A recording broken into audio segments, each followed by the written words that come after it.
নিঃসন্দেহে কোরআনে কারীম তেলাওয়াত কেউ যদি মুসহাফ থেকে করে তাহলে বেশি সওয়াব। কারো যদি মুখস্থ থাকে সুন্দর তাহলে মুখস্থ পড়বে, আর যদি দেখে পড়তে হয় তো মুসহাফ, মুসহাফকে আল কোরআনুল কারীম বলা হয়েছে। সূরা ফাতিহা থেকে সূরা নাস যাতে লেখা আছে এটা হচ্ছে মুসহাফ। আর মোবাইল মুসহাফ নয়, মোবাইলে অ্যাপস আছে কোরআনে কারীমে, সুতরাং মোবাইল থেকে পড়া তো জায়েজ, কিন্তু মোবাইল মুসহাফের হুকুমে নয়, সুতরাং মোবাইল থেকে পড়া উত্তম কখনো নয়। হয় মুখস্থ পড়বে, না হলে দেখে পড়লে কোরআনে কারীম দেখে পড়বে, এটা উত্তম। আর যদি সেটাও না হয়, অনেক সময় আমরা সফরে থাকি বা এমন জায়গায় আছি যে কোরআন সামনে নেই, দূরে আছে হয়তো মসজিদে বা কোথাও, তাহলে তখন মোবাইল দেখে পড়েন, কোনো অসুবিধা নেই, জায়েজ আছে।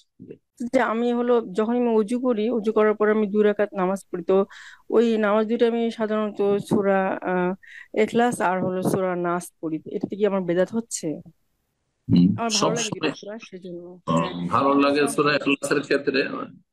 যেমন আপনি বলছেন ভালো লাগে, এক সাহাবীও বলেছেন এই কথা, আমাকে ভালো লাগে যেন প্রত্যেক রাকাতে সূরা ইখলাস পড়ি।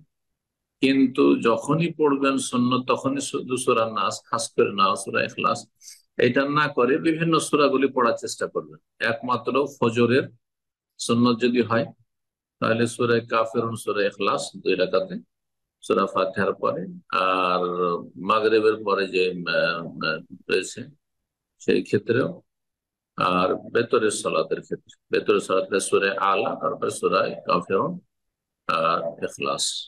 আর বাকি অধিকাংশ সময় যদি এরকমটা করেন, যে অধিকাংশ সময় আমি সূরা ইখলাস পড়ি আর তারপরে সূরা নাস পড়ি, সূরা ফালাক পড়ি, কোনো অসুবিধা নেই, কোনো অসুবিধা নেই। আর মাঝে মধ্যে অন্যান্য সূরা পড়ার চেষ্টা করবো।